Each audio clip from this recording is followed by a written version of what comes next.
dapat mendorong masyarakat Kabupaten Sukoharjo untuk mengasah keterampilan digital untuk dapat dipraktekkan dalam semua kegiatan, meningkatkan produktivitas masyarakat, khususnya bagi para pelaku UMKM, menggunakan ruang digital untuk menjajakan produknya secara online. Semoga kegiatan ini dapat bermanfaat dan berkelanjutan, sehingga dapat membangun SDM yang handal guna mewujudkan Indonesia makin cakap digital. Wassalamualaikum warahmatullahi wabarakatuh. Kita saksikan bersama sambutan Presiden Indonesia Bapak Joko Widodo diterima sambutan dari Bapak Ganjar Pranowo selaku Gubernur Provinsi Jawa Tengah, dan terakhir ada sambutan dari Bupati Kabupaten Sukoharjo Ibu Hajah Etik Suryani, yang mana sekaligus secara resmi ya kita buka kelas literasi siang ini, dan sekali lagi semoga webinar ini bisa menjadi sesi yang positif dan edukatif yang bisa membawa kita semuanya melek digital. Oke, karena memang sudah siang, jam rawan, mudah-mudahan teman-teman udah semangat ya teman-teman ya. Tadi siapa yang berangkat sholat Jumat, ayo jangan lupa ya, pergi sholat Jumat itu niatnya jangan buat tradisional tapi harus mencari amal. Oke, dan langsung saja kita masuk ke pemaparan pertama hari ini. Nisha akan mengundang pembicara pertama, yaitu ada Pak Jota Eko Hapsoro selaku founder and CEO Jogjadia.com yang akan membahas mengenai keamanan digital. Selamat siang Pak Jota Eko. Selamat siang Mbak Nisha. Kita ketemu lagi di ruang digital ya Pak ya. Iya, siap. Alhamdulillah baik Mbak Nisha juga sehat ya. Sehat dan semangat. Terus Nisha berikan overview Pak ya. Baik, siap. Silakan. Oke, terima kasih Mbak Nisha. Mungkin langsung saja minta tolong teman-teman di studio untuk menampilkan materi PowerPoint saya. Baik, terima kasih. Assalamualaikum warahmatullahi wabarakatuh. Selamat siang teman-teman semua, Bapak Ibu di Kabupaten Sukoharjo. Senang sekali saya bisa ketemu dengan teman-teman semua gitu ya. Pada kesempatan kali ini kita akan membahas bagaimana caranya kita menjadi masyarakat digital yang cerdas, pintar, sehat di dunia digital gitu ya. Tapi sebelumnya saya juga akan menyapa dulu narasumber lainnya yang juga masih keren-keren banget hari ini. Kita juga nanti pasti banyak belajar. Nanti ada Mbak Muryandani, juga ada Mas Dias Mas Andi, dan Bu Titi Haryanti. Selamat siang Ibu, selamat kenal juga. Dan nanti ada juga kita Mbak Cindy. Baik, mungkin langsung saja. Next slide. Nah, sebenarnya tema pada siang hari ini mungkin bagi sebagian orang dianggap receh gitu ya. Mas, saya ini udah pakai Facebook udah 10 tahun lebih loh, pakai Instagram udah bertahun-tahun, mungkin TikTok yang baru setahun lah, yang masih bentuknya gitu ya. Kok saya masih harus tahu bagaimana caranya menjadi cerdas gitu ya, menjadi pintar dan menjadi sehat gitu kan, di dalam menggunakan media sosial dan media digital gitu ya.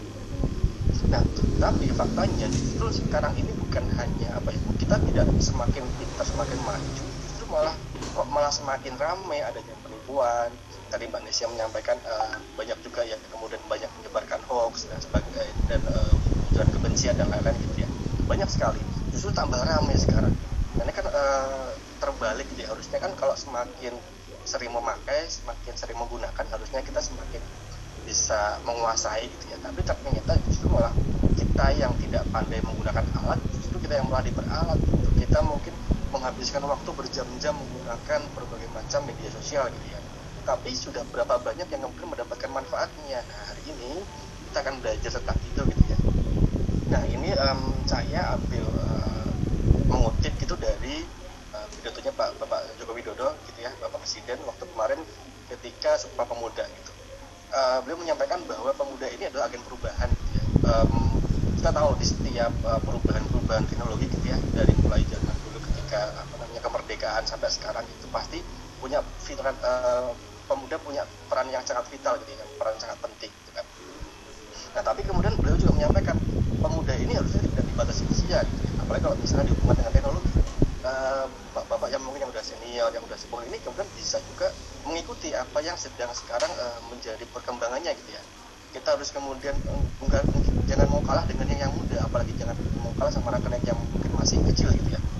Karena apalagi kalau zaman sekarang kita tidak bisa mengikuti, tidak bisa Bapak Ibu tidak bisa meremajakan diri gitu ya, untuk paling nggak tahu deh, nggak harus pintar, nggak harus ngerti, minimal tahu pernah dengar TikTok itu apa, FYP itu apa gitu ya. Jadi kalau misalnya ada anaknya atau cucunya atau ponakannya yang ngomong soal FYP, Bapak Ibu bisa tahu gitu ya. Jadi bisa ngerti apa yang sekarang lagi tren di media sosial, apa yang kemudian sedang trending gitu ya, apa yang sedang ramai, sedang viral gitu. Jadi jangan sampai nanti anak-anak kita, adik-adik kita tuh malah lebih pintar daripada mungkin orang tuanya gitu. Mungkin lebih pintar pasti, tapi paling enggak tetap harus ada pendampingan gitu ya. Kita sebagai orang tua, sebagai kakak, sebagai om tante juga harus ngerti gimana caranya kita memanfaatkan media digital agar kita juga tidak mau kalah dengan yang lebih muda gitu ya. Yang beliau menyampaikan seperti itu Pak Jokowi. Intinya kita harus mau beradaptasi, berinovasi dengan apapun yang kemudian sekarang terjadi gitu ya. Misalnya kalau mungkin kemarin misalnya tidak ada pandemi, kita nggak tahu kapan kita akan memulai untuk melakukan webinar online gitu ya. Kita nggak tahu kapan akan mulai merencanakan pembelajaran online misalnya. Kita nggak tahu, tapi dengan adanya pandemi justru malah kita sekarang diminta untuk harus segera ngerti, segera bisa, segera beradaptasi gitu kan. Oke, next slide selanjutnya. Next slide kita tahu. Nah, teknologi digital ini ternyata merubah kebiasaan kita sehari-hari gitu ya. Tadi saya sebut juga mulai bagaimana kita beraktivitas gitu ya, bekerja, belajar, juga apapun gitu ya. Aktivitas apapun sekarang hampir semuanya bersinggungan dengan digital, teknologi digital. Bahkan termasuk sekarang misalnya ada smart home, smart city dan segala macam gitu ya. Artinya hampir semua lini kehidupan kita sudah dipengaruhi sekali oleh teknologi digital. Kemudian cara berinteraksi juga berubah. Yang tadinya misalnya kayak kemarin ketika pandemi masih PPKM, kita nggak boleh mudik dan segala macamnya gitu ya. Kita diuntungkan, kita dipermudah dengan berbagai macam teknologi, media sosial, media digital yang memudahkan kita untuk bersilaturahmi. Jadi harusnya teknologi ini kemudian mendekatkan yang jauh dan menghangatkan yang dekat, malah yang dekat jadi semakin jauh. Kemudian ada juga cara bertransaksi juga berubah. Bayangkan kalau misalnya kemarin tidak ada misalnya marketplace, tidak ada yang namanya ojek online ataupun aplikasi pemesanan makanan misalnya, pasti akan sangat sulit sekali kita menghadapi pandemi gitu ya. Untungnya sudah ada pionir-pionir gitu, sudah ada yang memulai untuk melakukan itu. Bahkan bukan hanya ketika pandemi, bahkan ini sekarang kebiasaan. Sekarang kalau misalnya mau beli sesuatu, biasanya kita akan ngecek dulu di marketplace harganya berapa sih. Kalau misalnya lebih murah di marketplace, biasanya kita akan langsung beli ya. Tapi kalau misalnya harganya mungkin lebih murah di toko sebelah, kita jadikan marketplace untuk ngecek harga gitu ya. Jadi intinya teknologi itu tuh banyak sekali merubah semua kebiasaan kita sehari-hari. Oke, next slide. Nah, termasuk juga perubahan kebiasaan dalam mencari informasi dan referensi. Nah, ini salah satunya. Misalnya kalau zaman dulu misalnya Pak Slamet Widodo misalnya mau nyari tempat makanan enak di Sukoharjo misalnya, itu nanya sama tetangga sebelah gitu ya, nanya dengan teman kantor misalnya. Nah, sekarang anak-anak zaman muda sekarang pasti larinya ke Google. Mereka lebih percaya Google daripada percaya sama banyak sendiri mungkin ya. Dia nanya tempat makan yang enak di Sukoharjo di mana, tempat beli sesuatu di Sukoharjo di mana gitu ya. Kemudian bukan cuma nanya, tapi juga ngecek ratingnya, biasanya kayak gitu. Dicek ratingnya apakah bintangnya 1, bintangnya 2 atau malah bintang 5 gitu kan. Lihat komentar-komentarnya apakah negatif, positif dan segala macam. Artinya kemudian ada kebiasaan baru yang muncul gitu ya. Artinya sekarang lebih mandiri. Mungkin malah akhirnya membuat kita menjadi semakin malas untuk menghafal jadinya ya. Kalau dulu ketika saya zaman masih sekolah itu hafalan misalnya nama-nama ibu kota dan segala macam mungkin penting sekali gitu ya. Tapi sekarang mungkin malah bukan harus menghafal, tapi justru mungkin kemampuan googling inilah yang malah harus berkuat. Jangan sampai apa yang kita cari itu tidak sesuai dengan apa yang kita mau gitu. Nah, untuk Bapak Ibu teman-teman yang mungkin belum tahu bagaimana secara Google bekerja, ini ada semacam skema gitu ya. Jadi Google ini punya semacam bot ya, spider misalnya. Dia tuh jalan-jalan ke semua situs, semua konten-konten yang ada di dalam internet.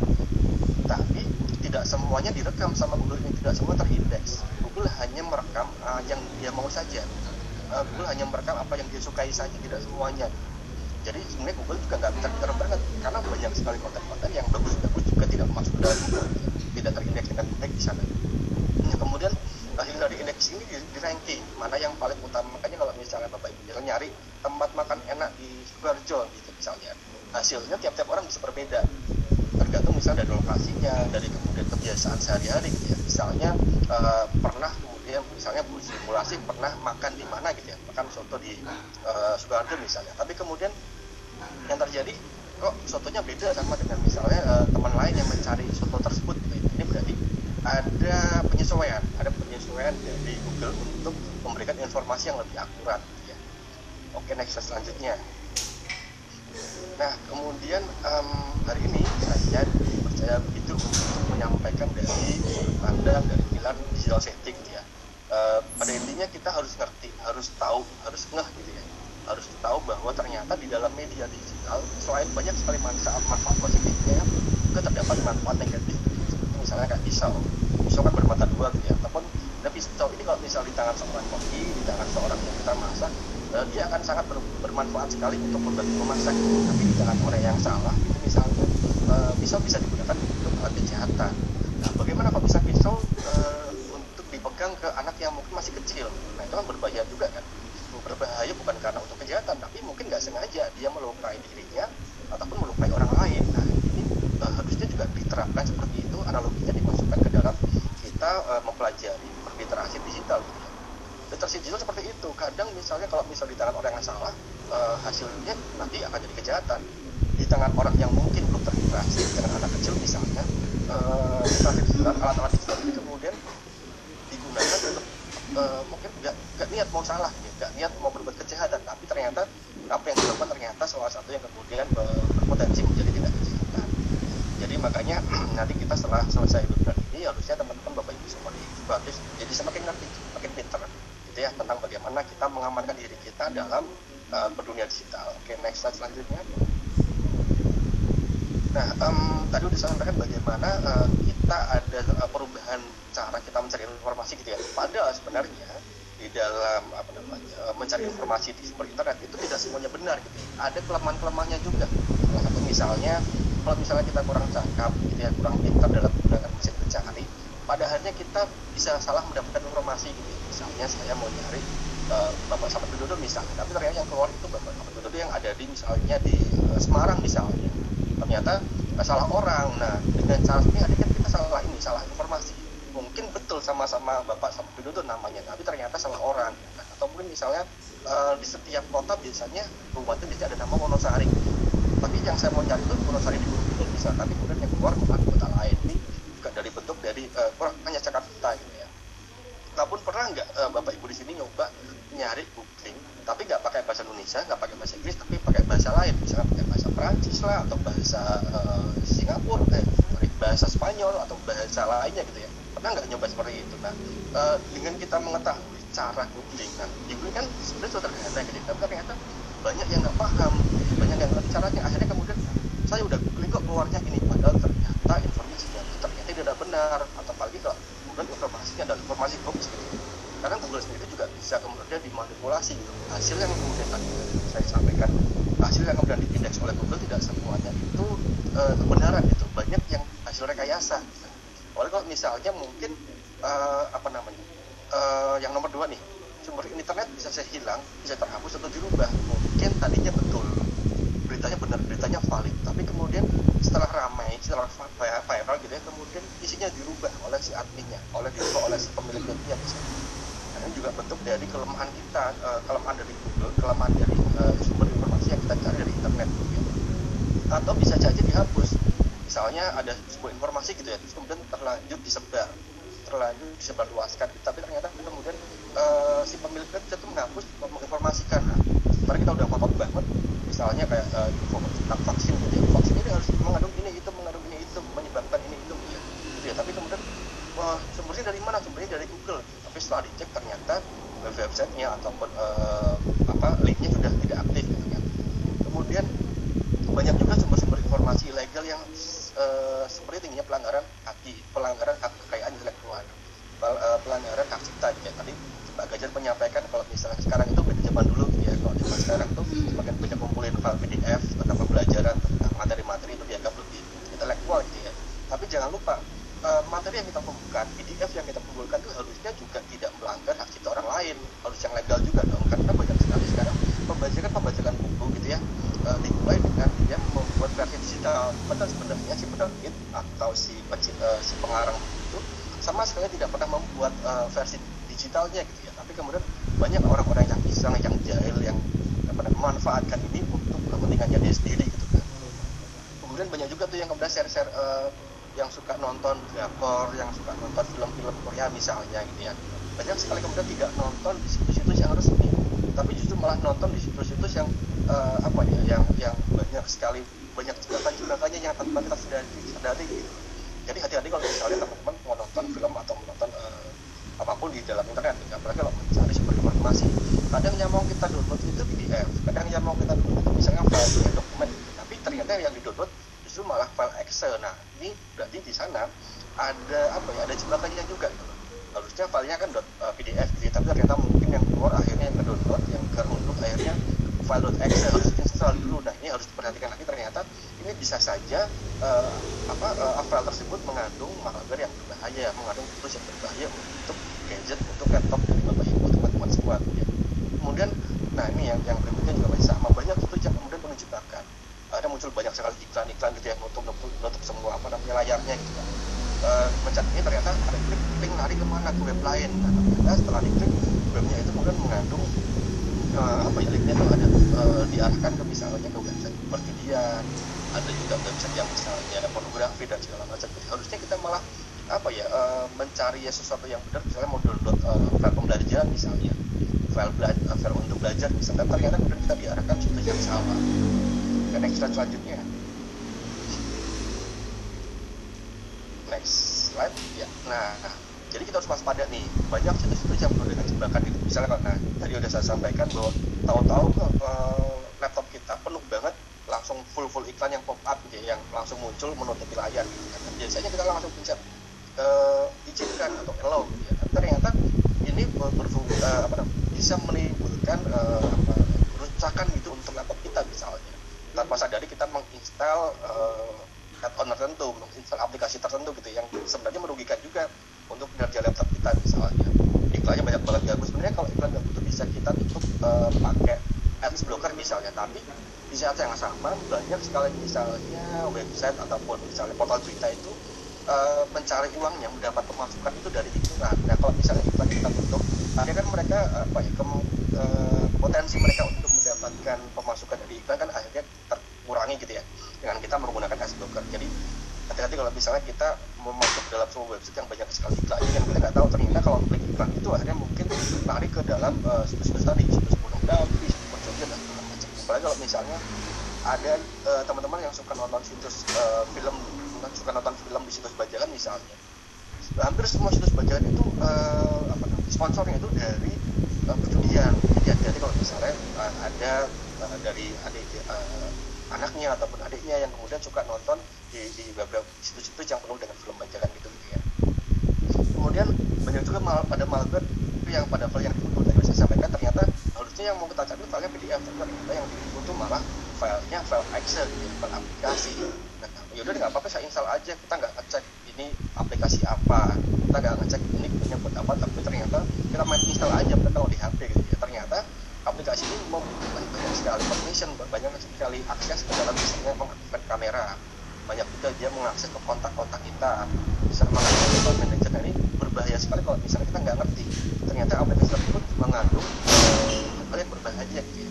Lalu kalau misalnya ada malware-nya yang juga ikut install gitu, mungkin kita nggak install malware-nya gitu, tapi secara otomatis malware ini kemudian bisa menginfeksi HP kita gitu kan. Kemudian ada juga risiko situs phishing yang merugikan. Nah, biasanya kayak gitu. Kalau mau download biasanya itu kayak harus ngisi formulir dulu gitu ya. Tapi kita nggak tahu webnya ini web apa, situsnya situs apa. Kita langsung main isi formulir gitu doang kan. Kita langsung isi nama segala macam. Bahkan ada beberapa yang disalahgunakan gitu. Misalnya kayak kemarin ketika ramai ketika pendaftaran vaksin gitu ya, ada sebuah situs yang disalahgunakan. Ada situs yang kemudian dibuat untuk menyamarkan gitu, situs palsu. Situsnya di judulnya ngomong mendapatkan silakan isi formulir berikut untuk mendaftar vaksin gitu ya.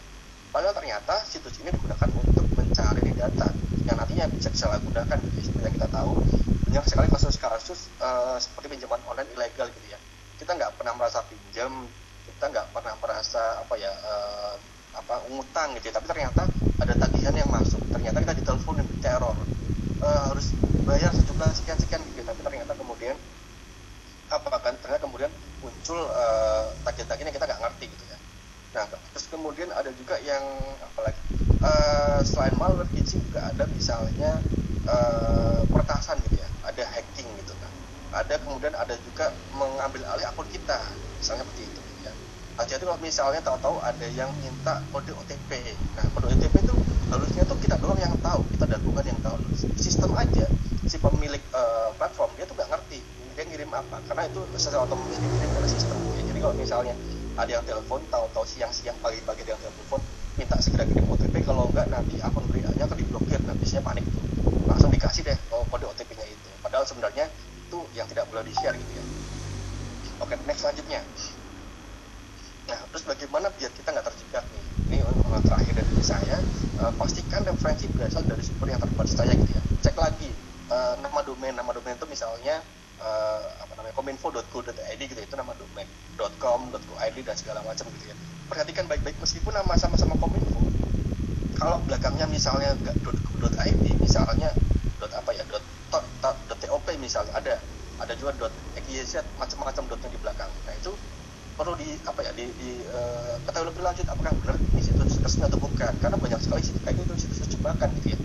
Biasanya mungkin di Google udah diblokir gitu ya, tapi kemudian disebar lewat WA group. Ini nih siapa yang mau kuota gratis misalnya kayak gitu, ternyata bukan telkomsel.co.id tapi ternyata telkomsel.xyz misalnya. Nah, kita nggak ngecek nama domain belakangnya, ternyata ini adalah situs-situs palsu gitu ya. Kemudian yang kedua, follow akun yang kredibel dan kompeten di bidangnya. Nah, kalau mau tahu bagaimana virus vaksin bekerja, bagaimana kemudian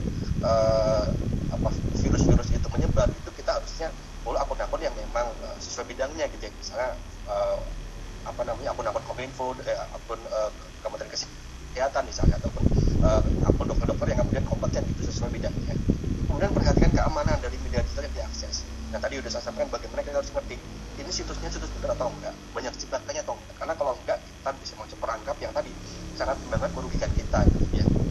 Yang terakhir, selalu gunakan referensi pembanding. Kalau misalnya kita mendapat informasi di portal berita misalnya, kita harus cek lagi apakah benar di berita ini kemudian ada di media lain gitu ya. Jangan sampai kemudian kita salah, kita cuma mendapatkan satu referensi dari sebuah portal website yang kita nggak tahu itu siapa, tapi dijadikan kita sebagai sumber pembenaran. Nah, itu juga salah satu yang tidak bagus juga.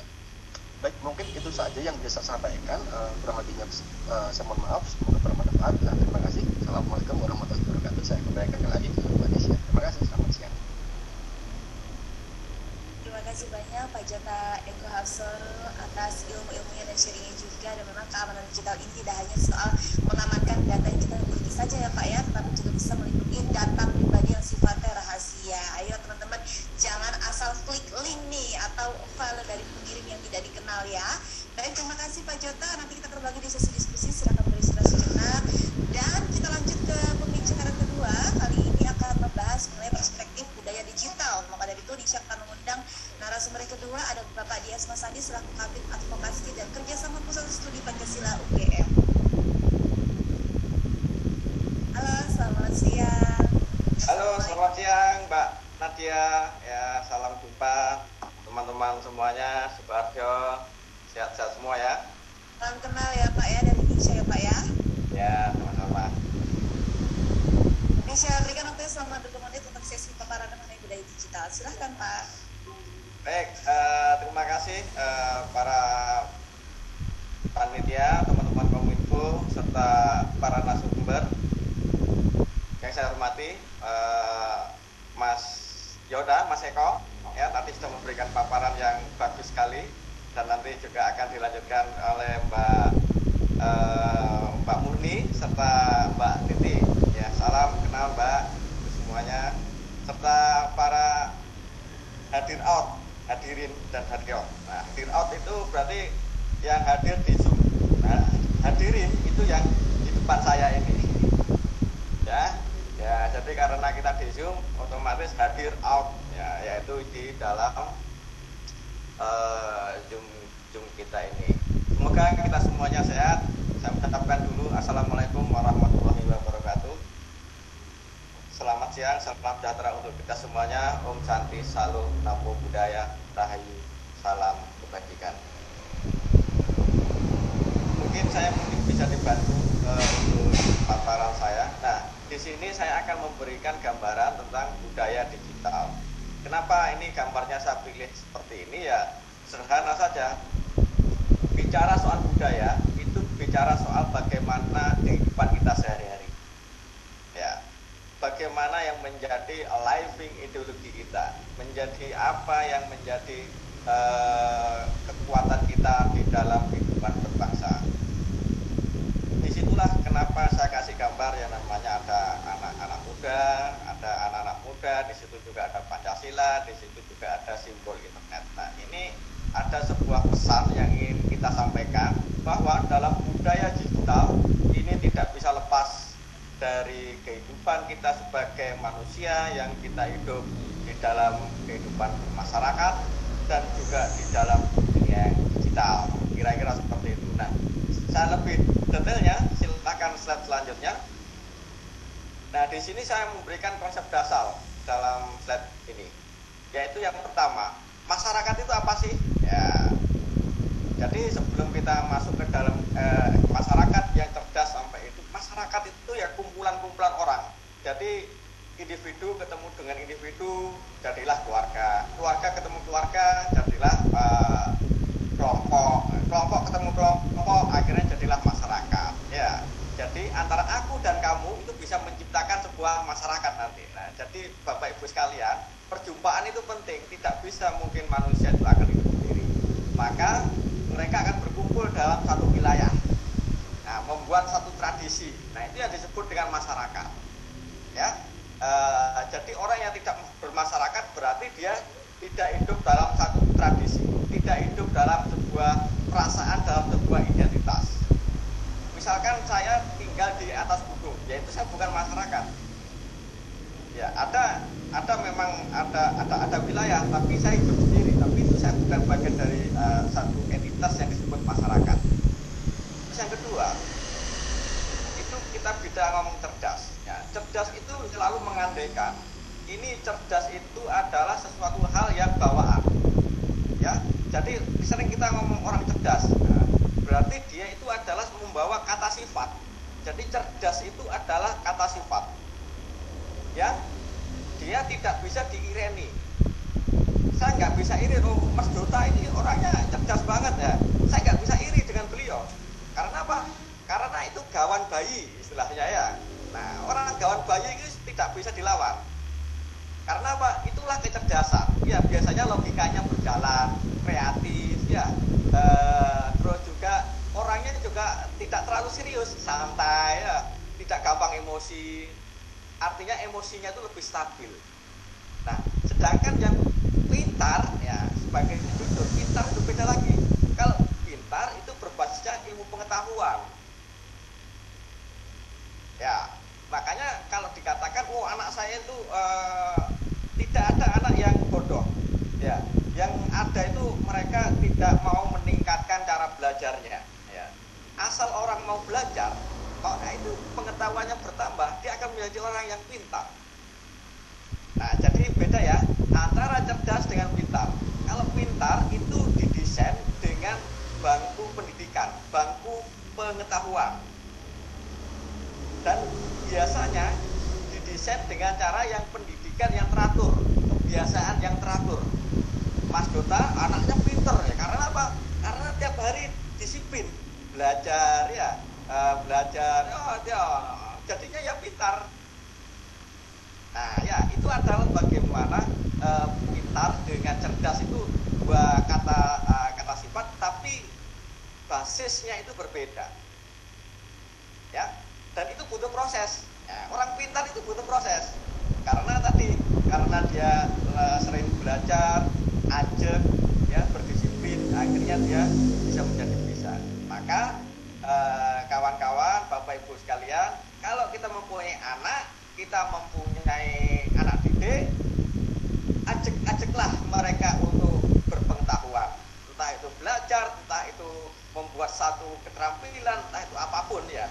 Ketika dia teratur, berdisiplin dan seterusnya, dia pasti dengan akan menjadi anak yang pintar. Oke. Nah, akhirnya apa? Sudah ada masyarakat yang cerdas dan pintar, baru ngomong orang yang sehat. Ya, sehat itu apa? Kalau saya merujuk dari undang-undang kesehatan, ya itu tidak hanya sekedar fisik, tapi juga mental, spiritual, dan sosial. Sehingga orang itu bisa hidupnya produktif. Anda bayangkan, orang yang tidak sehat, fisiknya sehat, tapi mentalnya tidak sehat, ya tidak bisa produktif. Ya, orangnya spiritualnya bagus, ya spiritualnya bagus, mentalnya bagus, fisiknya nggak bagus. Nah, ya nggak bisa juga nah, makanya ini tema yang sangat komplit yang ditawarkan panitia kepada kita semuanya. Ini ya kalau di satu-satu itu nggak habis ini ya. Makanya ini adalah sedangkan budaya itu berhubungan dengan akal budi ya. Internet ya. Ini sesuatu hal yang pengetahuan manusia yang memanfaatkan satu sama lain dalam satu wilayah, interaksi, ada cipta, rasa, dan kasa. Nah, sedangkan era digital kita tahu sendiri, ya kita sudah tidak lagi yang namanya komunikasi dengan cara secara pribadi, tetapi semuanya berbasis pada internet. Kalau negara itu disebut warga negara. Kalau digital, dunia digital itu namanya netizen. Ya. Kalau di dalam bahasa Inggris disebut civic, ya netizen. Di dalam netizen juga ada yang namanya warga negara. Ya, warga negara, civic. Ya. Selanjutnya, ya. Nah, ya ini saya katakan revolusi informasi ya. Ini ada beberapa teori juga tentang bagaimana munculnya revolusi ini, melahirkan apa yang mereka sebut. Apa dampaknya? Akhirnya muncul istilah-istilah yang melahirkan hal-hal itu tadi. Ada apa tadi dikatakan? Tadi ada warganet, ya, ada cyberterapi, ada cyberpolitik, ada cybercrime, ada cyberpornografi, ada apapun hal-hal yang berbau internet, cyberspace, macam-macam sekali. Ya, ini akhirnya membawa sebuah istilah-istilah baru dan ini mempunyai dampak semuanya. Ya, nanti cybercrime tadi sudah dikatakan tentang Mas Jota ya, bagaimana kejahatan supaya kita aman dan seterusnya ya. Terus juga cyber community dan seterusnya. Slide selanjutnya. Nah, ini menunjukkan bahwa revolusi itu berjalan. Ya, jika dulu kita hanya senjatanya itu hanya menggunakan yang namanya batu ya, berubah menjadi pemintal, menjadi buku, menjadi laptop, dan kemudian sekarang menjadi yang namanya Twitter. Artinya apa? Kita dituntut untuk beradaptasi dalam sebuah revolusi ya, kita harus dituntut beradaptasi. Orang yang tidak beradaptasi dalam teori evolusi, dia pasti akan mati, dia akan kalah. Karena itu setiap orang harus juga mengikuti perkembangan zaman. Maka karena kita manusia harus bijak dalam bersikap. Nah, ini yang membedakan manusia dengan yang bukan manusia. Kira-kira seperti itu ya. Slide selanjutnya. Nah, karena itu saya mengutip dari Kominfo, indikatornya apa? Ya, bicara budaya ternyata pengetahuan dasar tentang nilai-nilai. Jadi indikator budaya digital itu apa? Ada nilai-nilai Pancasila dan kebinekaan tunggal ika. Ya, akhirnya apa? Dengan dasar ini akhirnya orang bisa memanfaatkan TIK, teknologi informasi ini dengan pengetahuan yang berbasis Terus yang ketiga itu juga tentang pengetahuan yang mendorong perilaku bagaimana kita mencintai produk dalam negeri dan produk kreatif lainnya. Nah, ini satu hal yang sudah didesain oleh Kominfo, bagaimana budaya digital itu sebagai indikatornya. Yang pertama berbasis pada nilai-nilai Pancasila dan kebinekaan tunggal ika. Yang terakhir itu adalah digital rights. Ya, bagaimana hak-hak Anda sebagai orang-orang netizen. Ini juga harus penting dilakukan. Slide selanjutnya. Ya, pengguna smartphone ya, saya tidak akan menjelaskan ini ya. Ini artinya kita setiap orang itu hampir di Jawa itu mempunyai smartphone yang ditargetkan bahkan satu orang bisa 2 orang. menunjukkan bahwa kita sangat yang namanya ketergantungan dengan yang sangat tinggi dengan smartphone. Bahkan diprediksi besok 89% di tahun 2025. Nah, di dunia itu sekitar 270 juta. Di Indonesia sudah 272. Ya, ini bagaimana yang memiliki. Nah, ini ternyata jumlah penduduk dengan jumlah ponsel itu lebih banyak jumlah ponselnya. Ya, karena apa? Mas Jota punya ponsel 2, Mbak Murni punya ponsel 2 ya. Nah, ini Mbak Titi juga sama ya. Jadi jumlah penduduk kita itu 272. Makanya di dalam data ini, data 2020, jumlah ponsel di Indonesia itu adalah 338 juta ya. Nah, itu yang kita ketahui. Maka populasinya tapi secara spesifik yang memiliki itu hanya sekitar 64%. Ya, sekitar 175 juta. Slide selanjutnya. Nah, akhirnya apa? Dunia internet, dunia digital mempengaruhi cara kita. Bagaimana kita cara berkomunikasi, kita berinteraksi, dan juga menimbulkan masalah sosial baru. Nah, ya gitu ya. Jadi dulu saya menyapa itu cukup dodok lawang ya. Lek, teko lek. Ya. Atau Pak De ya. Sekarang enggak, udah dijawab telepon ya. Interaksi ya biasanya hanya dikirim. Saya Mas Jota itu biasanya ngasih amplop kepada ponakannya. Ini ponakan kasih amplop, tapi sekarang enggak dikirimi gambarnya amplop. Begitu. Ya, padahal yang dipentingkan ya interaksinya itu. Ya. Jadi orang yang kita sering mendapat undangan yang namanya undangan perkawinan. Nah, dikirim secara digital. Ya sudah, nyumbangnya dikirim secara digital juga. Ya, itu hanya sekedar ya itulah dunia digital kita ya. Segala sesuatu itu berbasis pada kamera, pada cara interaksi komunikasi itu menjadi berbeda. Nah, ya itu budaya baru bagi kita. Slide selanjutnya. Nah, karena itu kawan-kawan ya ada perubahan paradigma ini artinya apa? Nanti akan dijelaskan oleh bagaimana tentang security ya, kecakapan itu. Data kita itu adalah tambang berlian. Ya. Jika dulu itu ada sumber daya alam, sekarang data Anda itu adalah sumber penghasilan bagi orang lain. Makanya data itu menjadi sangat penting. Dan juga akhirnya menjadi orientasi baru, memunculkan kreativitas serta menjadikan orang sukses dan juga menjadikan orang jahat juga. Ya. Jadi ketika ada orang baik ya pasti juga melahirkan orang yang jahat juga. Ya bagaimana ojol itu kemarin kita juga menjadi kasus yang nyata. Nah, ini perubahan sosial yang baru. Ya, kita harus siap menghadapi ini semua. Slide selanjutnya. Nah, ya. Anda bayangkan, saya tiap bangun, tiap hari pasti membuka handphone. Ya. Jadi, penggunaan handphone di Indonesia ya, kita itu rata-rata itu 70 jam. Ya, 7 jam. Ya, bagaimana penggunaan kita itu hampir untuk bermain internet. Ada yang 3 jam, ya, ada yang dalam menggunakan PC, bahkan macam-macam. Ada mendengarkan lagu aja bisa satu jam dan sebagainya. Jadi memang, nah selama kita menggunakan internet itu gunanya untuk apa? Apakah menambah relasi kita?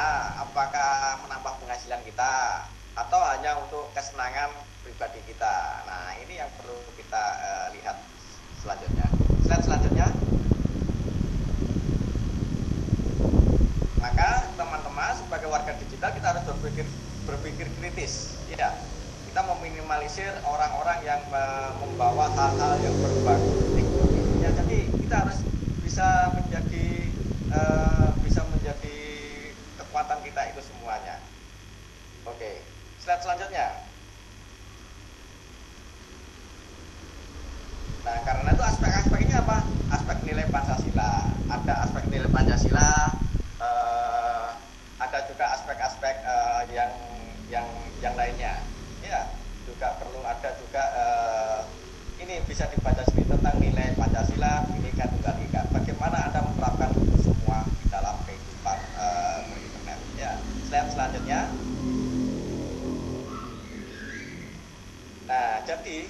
harus perlu membuat konten-konten yang bentuk budaya kecakapan itu. Bagaimana konten-konten itu harus didesain, bagaimana konten-konten itu bisa dibuat sedemikian rupa. Nah, inilah yang menjadi sangat penting bagi kita untuk membuat sebuah konten. Nah, ini selanjutnya slide ya. Nah ya, karena kita tidak memproduksi konten, akhirnya apa? Kontennya dibuat yang oleh yang namanya Miss Universe, Miss Malaysia. Akhirnya apa? Batik itu adalah milik Malaysia kemarin lah. Rame akhirnya di sini. Ya, apa? Ya karena apa? Ya memang sosial media itu ya seperti ini.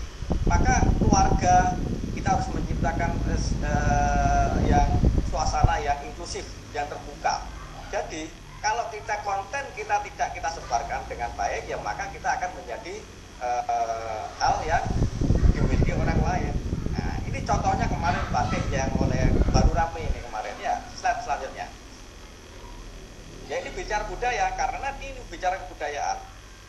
Nah karena itu sebagai penutup Bapak Ibu sekalian ya, kita itu harus menimbulkan sebuah budaya. Bagaimana berinternet itu adalah kita membangun sebuah budaya. Wajahmu itu adalah bagaimana kita melihat yang namanya kita, apa yang akan kita tampilkan. Internet, budaya digital itu adalah berbagi manfaat. Kita tidak ingin menambah permusuhan.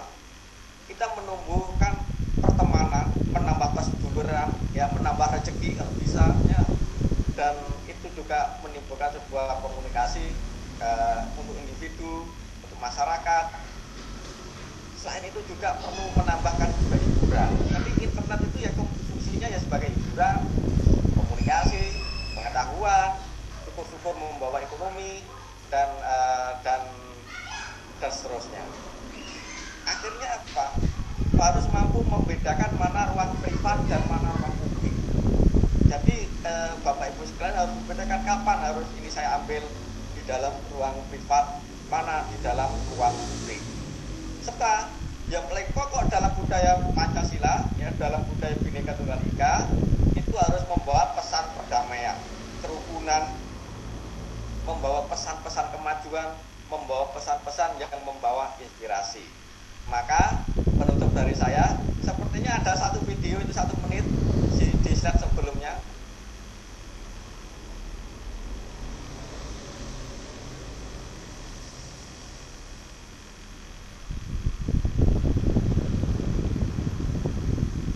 Nah, ya itu, ya.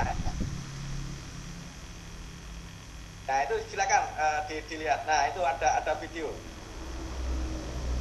Nah ini adalah video bagaimana dalam era digital ya ini kita bisa menciptakan sebuah kreasi.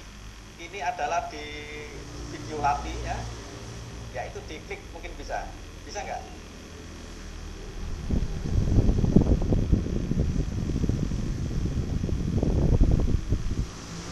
Nah, jadi saya ingin menyampaikan era digital, pesan-pesan kebudayaan, pesan-pesan Pancasila, pesan-pesan apa yang kita miliki. Pak Diasma, dunianya tidak bisa disetel sepertinya Pak. Oke ya, jadi saya ingin menyampaikan bahwa dalam Anda menampilkan budaya tradisional, adat, baju, makanan, ya, film dan atau apapun itu yang berhubungan dengan kebudayaan kita sehari-hari itu Anda bisa tampilkan sebagai materi di dalam sosial media. Dan itu saya rasa sudah cukup, tidak perlu muluk-muluk. Ya sudah, Anda suka pakai batik, Anda suka pakai apa, ada jagung, ada gotong royong, nah itu pesan-pesan budaya. Anda menggunakan makanan rendang atau makanan soto ataupun apa itu bagian dari budaya. Makanan itu budaya. Anda bayangkan orang di Amerika ataupun orang di Barat ayam hanya KFC, ya kan? Tapi di Indonesia apa? Ada ayam apa? Ada ayam opor, ada ayam geprek, ada ayam ingkung, ya. Ada ayam apa lagi? Ayam pedas, ya. Ada macam-macam. Padahal produknya sama ayam. Tapi kalau di luar negeri apa? Coba nanti Anda pergi ke luar negeri. Adanya pasti hanya ayam itu hanya KFC ya. Tapi di Indonesia enggak. Ada ayam suwir, ayam opor, sate ayam ya.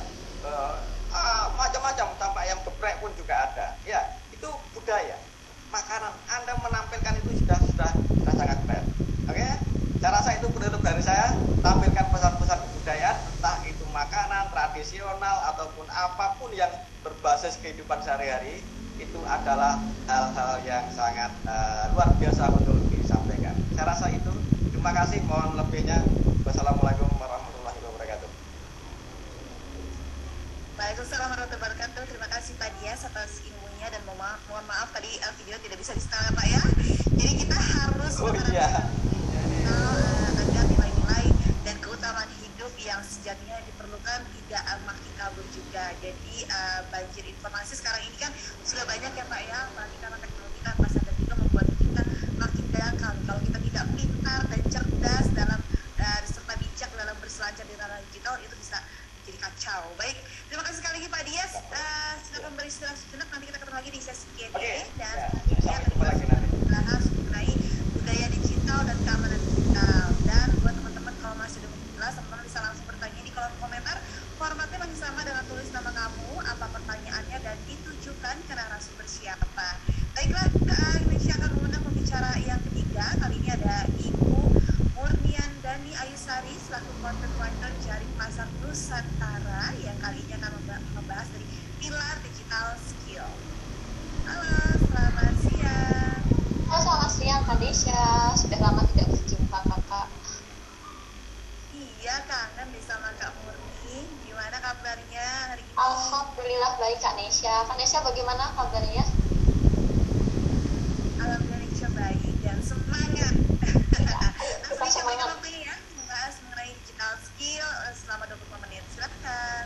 Oke, terima kasih Kak Desya atas kesempatan yang diberikan. Assalamualaikum warahmatullahi wabarakatuh. Selamat siang untuk teman-teman dari Kabupaten Sukoharjo. Senang sekali saya bisa kembali berbagi sharing informasi untuk teman-teman dari Kabupaten Sukoharjo terkait tema hari ini ya, menjadi masyarakat digital yang cerdas, pintar dan siap di dunia digital.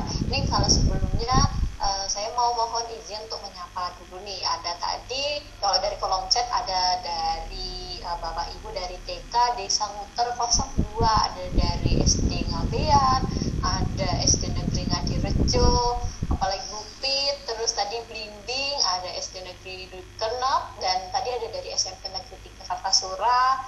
Selamat siang untuk Bapak Ibu sekalian dari tempat pendidikan, sekolah besar dan juga SMP yang hari ini sudah bergabung. Saya ucapkan terima kasih sekali.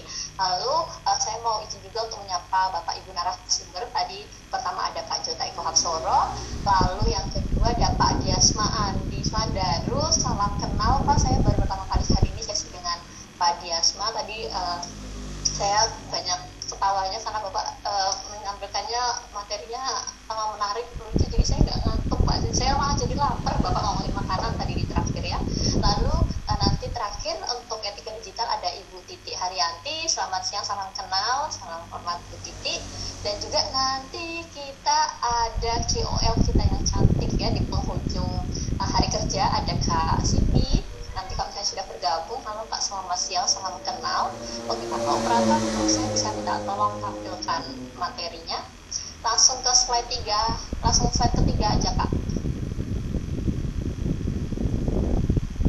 Oke, nah tadi revolusi industri sudah dijelaskan beberapa oleh Pak Diasma, jadi saya langsung saja tentang perkenalan dengan apa itu dunia digital. Maksud teman-teman sudah tidak asing dunia digital itu apa. Nah, jadi dunia digital itu secara singkatnya merupakan dunia virtual yang dihubungkan dengan koneksi internet. Jadi kalau teman-teman ada koneksi internet, teman-teman tidak bisa mengakses dunia digital itu karena sebagai salah satu energi seperti listrik, yaitu adalah koneksi internet. Nah, secara umum ya, dan secara fungsinya sendiri, dunia digital atau cyberspace ini dapat diklasifikasikan menjadi dua jenis ya. Pertama itu adalah CIC, Cognitive Information Cyberspace. Nah, jadi dunia digital ini dia berguna untuk menyampaikan dan juga menyediakan segala bentuk informasi di dunia digital.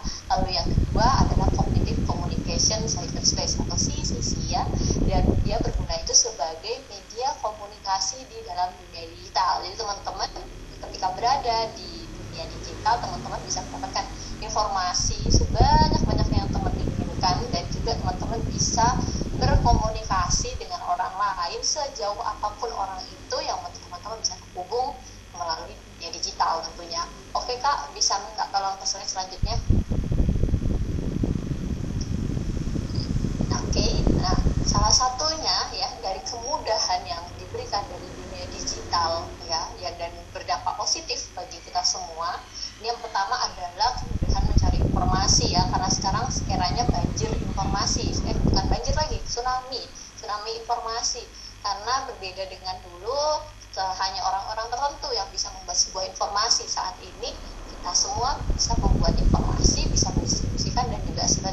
menerima informasi.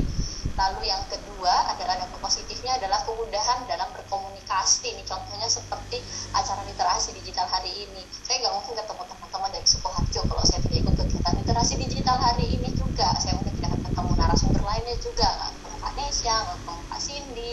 Nah, jadi dunia digital ini sangat bermanfaat, dan jika kita gunakan secara bijak, ini kita bisa menambah nilai-nilai positif untuk diri kita. Lalu selanjutnya dunia digital ini bisa memberikan kemudahan untuk kita sejauh up diri. Kalau mungkin dulu teman-teman kalau belum mengenal internet, kalau mau sejauh up diri harus ikut les, bayarnya juga cukup mahal, beli buku dengan harga yang mahal juga, dan juga mungkin tidak mudah untuk mendapatkan buku-buku yang teman-teman inginkan. Teman-teman juga harus terkendala tempat kalau mau pergi ke tempat les. Tapi saat ini dengan adanya dunia digital, teman-teman mau sekolah diri mudah sekali, cukup menggunakan perangkat digital teman-teman dan koneksi internet, atau mungkin teman-teman membayar beberapa ya untuk meningkatkan ke akun premium. Teman-teman bisa mendapatkan segala informasi, dan teman-teman lebih mudah juga untuk mengatur jadwal karena lebih hemat juga untuk waktunya. Lalu yang keempat itu membantu pelestarian lingkungan, dalam artian di sini mengurangi penggunaan kertas juga ya, walaupun saat ini memang teman-teman juga tahu di Indonesia masih menggunakan kertas untuk hal-hal yang mungkin bagi teman-teman harusnya kita nggak butuh kertas, tapi setidaknya sedikit membantu untuk pelestarian lingkungan. Lalu yang keempat, kemudahan mencari hiburan. Nah, di sini teman-teman ya, di penghujung hari kerja, hari Jumat, besok weekend, teman-teman mau ngapain? Nah, ini kalau dengan dunia digital, teman-teman mudah sekali. Mau sekarang di rumah, di kamar, rebahan, guling-guling di kasur, bisa nonton, bisa dengerin lagu, bisa main game, atau teman-teman bisa melakukan hobi teman-teman juga, mengikuti tutorial juga, itu mudah sekali. Lalu juga bisa membantu pekerjaan ya. Jadi untuk teman-teman mungkin beberapa dulu kalau kerja harus tulis tangan, harus catat di buku, banyak banget kalau salah harus ditipek, atau mungkin kalau salahnya banyak terus jelek, gak suka dirobek kertasnya. Kalau sekarang dengan dunia digital ada teknologi, teman-teman bisa mencatat semua pekerjaan teman-teman cukup menggunakan note atau mungkin Word atau mungkin aplikasi-aplikasi lainnya yang membantu teman-teman untuk bekerja. Jadi teman-teman bisa lebih hemat juga. Lalu yang terakhir bisa membantu dalam dunia kesehatan. Nah, di sini tidak bisa dimungkiri sekali ya, apalagi zaman pandemi seperti ini ya teman-teman, mungkin keterbatasan kalau mungkin mau mengunjungi fasilitas kesehatan agak takut-takut juga, tapi teman-teman butuh untuk konsultasi dengan dokter.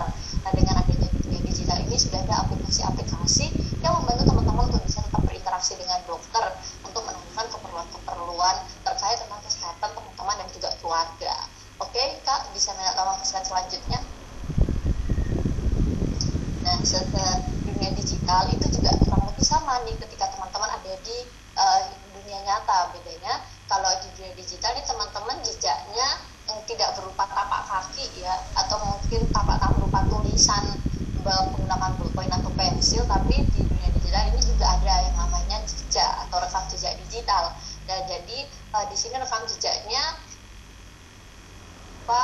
sesuatu yang ada yang kasat mata teman-teman bisa lihat langsung, ada juga yang tidak. Nah, teman-teman gimana sih bisa tahu ada rekam jejaknya atau tidak? Oke, Kak, bisa minta tolong ke slide selanjutnya. Ya, yang pertama itu yang tidak kasat mata, yang teman-teman mungkin tidak sadar lebih tepatnya, yaitu adalah jejak digital pasif. Nah, jadi jejak digital ini kita tinggalkan secara tidak sadar karena biasanya dia diakumulasi oleh sebuah sistem yang kita gunakan. Contohnya mungkin ketika teman-teman browser, teman-teman melakukan pencarian di aplikasi-aplikasi yang sering teman-teman gunakan. Nah, di situ sebuah sistem akan mengakumulasi, men-tracking juga apa saja yang sering dicari oleh orang ini, atau mungkin dia pernah mengunjungi situs ini. Jadi mungkin kalau beberapa teman-teman kalau mau mencari lagi itu sudah ada suggestion-nya, jadi langsung teman-teman bisa klik. Atau ada juga yang namanya jejak digital aktif. Nah, jadi di sini teman-teman kasat mata dan dilakukan secara sadar. Contohnya seperti teman-teman membuat status di WhatsApp, atau teman-teman posting foto di Instagram, bikin video di TikTok. Nah, itu semua merupakan salah satu bentuk dari jejak digital aktif. Nah, jejak digital ini semuanya baik pasif maupun aktif ini bisa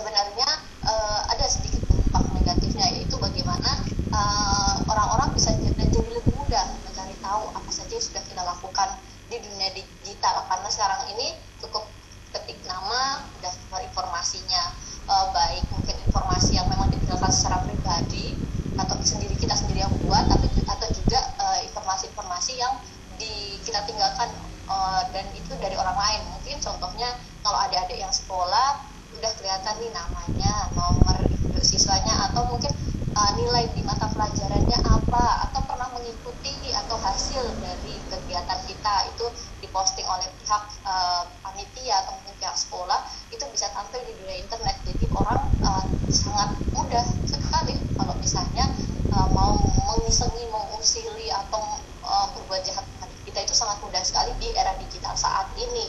Apalagi juga mungkin kalau teman-teman sering sembarangan upload, itu juga harus hati-hati, karena saat ini teman-teman yang ada di bagian HRD itu kalau mau mencari profil calon pekerjanya itu juga mudah, ya cukup aja cari nama dia di media sosial.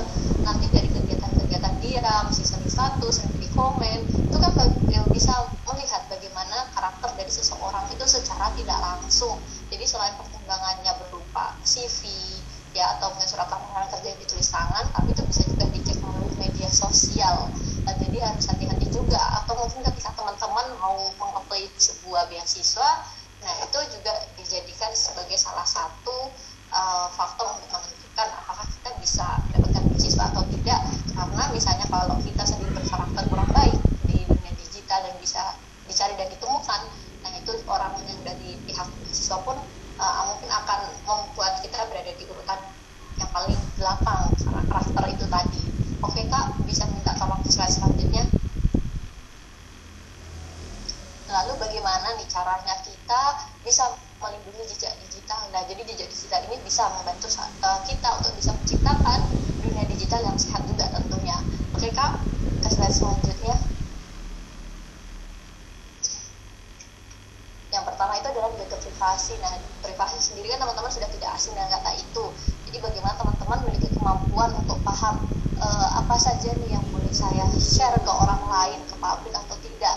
Ya, contohnya ada nama lengkap, nomor NIK kita, nomor ponsel, nama ibu kandung, tanggal lahir, ya catatan mungkin transaksi kita, rekam medis kita, riwayat perjalanan kita. Nah di sini kita harus pilih kita mau menjadinya seperti apa. Apakah mungkin ketika teman-teman posting di media sosial, teman-teman mau menjadi identitas yang asli atau palsu, atau teman-teman mau memproteksi akun teman-teman nih. Memproteksi dalam artian mungkin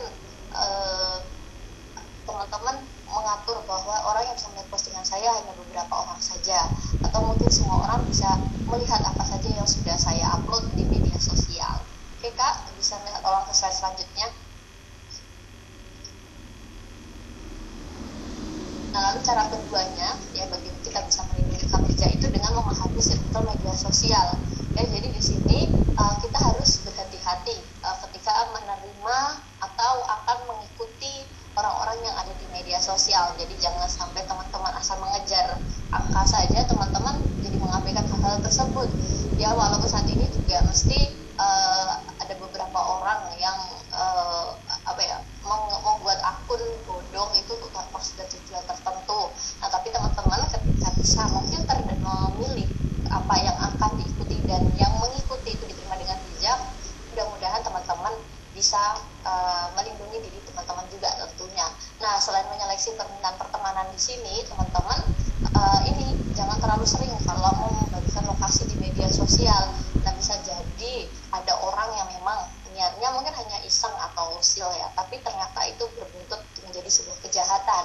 Apalagi khususnya teman-teman yang wanita ya, kalau pergi-pergi ya suka ke kafe, ke toko buku, ke toko baju, ini jangan terlalu sering, atau mungkin segala aktivitas juga jangan terlalu sering dibombardir sampai orang itu menyadari bahwa dia ngupload dan itu adalah sebuah kebiasaan. Jadi contohnya mungkin tiap hari Senin, dia kalau berangkat kerja jam 7 udah posting, atau pas makan siang di kafe ini, atau nanti dia pulang kerja jam segini, atau mungkin nanti dia biasanya pulang kerja mungkin pakai bis, nah bisnya nomor ini. Nah itu ketika sudah teman-teman rutin membagikan geolocation, ya orang-orang menyadari itu sebuah kebiasaan, orang-orang bisa mendapatkan celah untuk berbuat jahat kepada teman-teman semuanya. Oke Kak, minta tolong ke slide selanjutnya. Oke, yang terakhir itu saya mau ngajak teman-teman semua untuk selalu membagikan konten yang positif, dalam artian jangan sembarangan berbagi konten di media sosial, karena saat ini kan tsunami informasi, semua orang bisa bisa menjadi produsen dan distributor dan juga pengguna. Nah, pastikan teman-teman selalu cek kebenaran dari informasi yang dibagikan untuk memutuskan penyebaran hoax. Bisa melalui ciri-cirinya ya, teman-teman juga sudah tahu ciri-cirinya itu mungkin judul sama isi informasinya itu sangat mengundang emosional kita sebagai pembaca. Lalu yang kedua, biasanya isinya ini menyudutkan salah satu pihak atau tidak menyertakan link sumbernya dari siapa, atau mungkin biasanya kalau di grup-grup keluarga WhatsApp ya, grup RT RW atau mungkin grup ibu-ibu sekalian atau bapak-bapak itu biasanya nanti di akhir kata harus di forward. Nanti kalau nggak di forward nanti kita mendapatkan ini, tapi kalau di forward kita mendapatkan sebuah kebaikan berupa A, B, C, dan D. Nah, disinilah teman-teman harus hati-hati dengan yang namanya berita hoax. Nah, berita hoax sendiri ini ada 3 kategori yang saya ambil dari UNESCO ya, yang berjudul Journalism, Fake News, and Disinformation dan publikasinya. Yang pertama itu adalah misinformasi. Nah, jadi misinformasi ini dia memang tidak benar atau tidak akurat, tetapi orang-orang yang menyebarkannya ini percaya bahwa informasi tersebut benar. Ya, walaupun dalam beberapa kasus niat dia membagikan informasi ini tidak ada niat jahat atau tidak berniat untuk merugikan orang-orang ya, tapi untuk sekedar mengingatkan atau jaga-jaga bahasanya. Nah, jadi teman-teman juga harus bisa nih membedakan informasi tersebut, dan orang yang menyebarkannya juga teman-teman harus cek, oh dia memang tipenya tipe jaga-jaga nih. Jadi kalau ada informasi sedikit pasti dia langsung ngomong, langsung bilang, oh aku kemarin baca berita ini loh, kalau ini tuh harusnya nggak boleh gini. Nah, tapi karena memang dia tipe orang yang selalu berjaga-jaga, mesti segala informasi tanpa dia saring pun akan selalu langsung di-share dengan orang-orang yang ada di sekitarnya. Atau kategori yang kedua ini ada disinformasi. Nah, jadi merupakan informasi yang tidak benar ya, tapi dia dibuatnya tuh malah merekayasa. Jadi tujuannya itu untuk membohongi masyarakat dan juga mempengaruhi opini publik tentunya, supaya mendapatkan keuntungan juga kalau mendapatkan dukungan dari publik ya. Lalu yang ketiga ada malinformasi. Malinformasi ini merupakan informasi yang dia memiliki beberapa unsur kebenaran, baik itu sepenggal atau mungkin hampir keseluruhannya, tetapi penyajian dari informasi ini dikemas untuk melakukan tindakan yang merugikan pihak lain dalam kondisi tertentu dibandingkan untuk berorientasi pada kepentingan publik supaya paham dengan informasi tersebut. Mungkin contohnya ada pelecehan, ujaran kebencian, diskriminasi, dan masih banyak lagi contohnya. Nah, supaya teman-teman bisa menjaga diri dari hoax, yang pertama itu pastikan membaca keseluruhan berita. Ini sudah selalu diingatkan oleh seluruh narasumber ya, kalau menerima informasi itu dibaca keseluruhan, tapi juga jangan lupa dipahami. Jangan sampai teman-teman cuma baca tapi teman-teman nggak ngeh poinnya di mana, teman-teman jadi salah kaprah. Lalu yang kedua, jangan mudah terpancing, karena berita hoax ini tujuannya memancing emosi. Nah, kita sendiri pun tidak boleh terpancing ya, tetap tenang dan juga jangan panik, supaya teman-teman tetap bisa berpikir kritis. Alangkah baiknya bagaimana ketika kita menerima sebuah informasi. Lalu yang ketiga, jangan lupa cek, recheck, dan cross check. Nah, ini bisa teman-teman lakukan dengan memanfaatkan teknologi juga yang sudah ada. Mungkin ada teman-teman kalau mau search by text, ada bisa dari Google. Nanti juga teman-teman akan melihat perbandingan dari beberapa sumber terkait tentang informasi ini yang betul ini kurang lebih seperti apa. Atau mungkin teman-teman bisa gabung ke grup ya, atau bisa juga memanfaatkan website dari Mavindo ini juga ada, atau cekfakta.com itu juga ada. Atau mungkin kalau teman-teman mau cek foto ya dari yang ada dari informasi tersebut, teman-teman bisa memanfaatkan Google Image, atau juga ada website nilai.org. Teman-teman nanti cukup mengupload di situs-situs tersebut, nanti akan hasil informasi tersebut. Awalnya fotonya ini berasalnya dari mana atau digunakan atasannya dari mana. Lalu yang ketiga, jangan lupa untuk cek kredibilitas dari websitenya, karena ada beberapa berita bohong, dia ini memang menampilkan URL dari situs sumbernya, tapi belum tentu nih URL situsnya ini kredibilitasnya pasti. Siapa tahu ini dia orang yang tidak berkepentingan atau hanya ingin membuat topik-topik tertentu supaya panas, supaya kita membenci. Nah, itu teman-teman bisa cek melalui website yang namanya who.is. Oke, lalu yang terakhir, jangan lupa untuk tahan jempolnya teman-teman ya, karena ini sekarang jarimu harimaumu ya. Jangan sampai teman-teman menyesal karena tidak bisa menjaga jari-jarinya dengan baik. Ini teman-teman malah memposting hal-hal bohong menggemparkan orang banyak juga tentunya. Nah, selain itu teman-teman bisa memanfaatkan nih, selain tentang berita hoax, teman-teman bisa memanfaatkan teknologi yang saat ini untuk menambah pengetahuan teman-teman juga. Nah, kalau teman-teman dari sekolah atau bapak ibu guru, teman-teman bisa memanfaatkan aplikasi untuk belajar. Ada banyak sekali. Di sini saya ngambil sampel 3, tidak bermasuk promosi ya. Yang pertama ada Twitter, ada Ruang Guru, ada Zenius. Nah, di sini aplikasi ini merupakan hasil positif dari teknologi yang bisa teman-teman gunakan untuk belajar terkait mata pelajaran yang ada di sekolah juga. Bapak ibu guru kan juga bisa menggunakan aplikasi-aplikasi tersebut. Lalu untuk teman-teman kalau menonton channel YouTube nih untuk pengembangan diri, jadi mungkin kalau hiburan biasanya cuma nonton drama Korea, drama Cina ya, atau mungkin cuma lihat video musik ya atau MV gitu, teman-teman bisa nih coba kunjungi channel YouTube-nya untuk pengembangan diri ya. Ada TED Education nih bahasa Inggris, teman-teman jadi bisa belajar bahasa Inggris juga. Atau ada juga kok bisa di sini channel ini juga bagus untuk teman-teman ya, untuk tambah beberapa pengetahuan. Lalu ada Ayo Pikir, ada Dwi Indonesia, ada Hujan Tanda Tanya. Teman-teman bisa coba nih ikutin beberapa channel YouTube ini untuk menambah pengetahuan teman-teman. Ini Kak Nesya sudah hadir, mesti 5 menit lagi. Siap, Kak, betul sekali, waktu tersisa 5 menit lagi ya Kak ya, Murni ya. Oke Kakak, terima kasih. Atau teman-teman kalau misalnya nggak mau cuma sekedar jadi penonton atau jadi pengguna sebuah aplikasi, teman-teman bisa coba nih memanfaatkan kemampuan teman-teman ya untuk membuat yang namanya sebuah konten ya. Kontennya di sini, tapi tentunya teman-teman harus cross check kembali ya, ini sumber yang menjadi landasan teman-teman untuk membuat konten apakah valid atau tidak ya, karena seseorang yang membuat konten ini juga dosanya ngalir terus ya kalau misalnya konten tersebut ini tidak positif. Tentunya pertama bisa memanfaatkan di aplikasi yang namanya Open Office ya. Jadi ini teman-teman bisa memanfaatkan aplikasi ini, ada yang versi gratisnya juga untuk mungkin seperti membuat web presentation, buat content writing ya, ada bisa juga untuk menampilkan data, itu bisa teman-teman pakai juga. Atau kalau misalnya mau keperluan buat kreasi konten selain dari fitur-fitur yang sudah ada di sosmed teman-teman juga, yang bisa memanfaatkan Canva, ada Wippi, ada Snappa, atau ada Disable, itu teman-teman bisa pakai. Kalau misalnya teman-teman mau ke fitur yang premium, tentu teman-teman harus berbayar tentu ya. Tapi ada juga versi gratisnya, tapi memang terbatas untuk penggunaan tertentu. Nah, jangan lupa juga teman-teman ya, selain memiliki basic hard skill ya tadi yang seperti yang saya jelaskan sebelumnya, jangan lupakan yang namanya soft skill ya, mungkin tentang bagaimana teman-teman ini punya growth mindset ya. Jadi jangan hanya fixed mindset ya, teman-teman jadi susah buat berkembang, teman-teman jadi menolak inovasi-inovasi yang sudah ada di sekitar teman-teman. Lalu belajar juga untuk berkomunikasi, karena teman-teman dunia digital nggak mungkin dong hanya hidup seorang diri, teman-teman mesti membutuhkan orang lain juga untuk berkembang dan mengasah kemampuan teman-teman juga.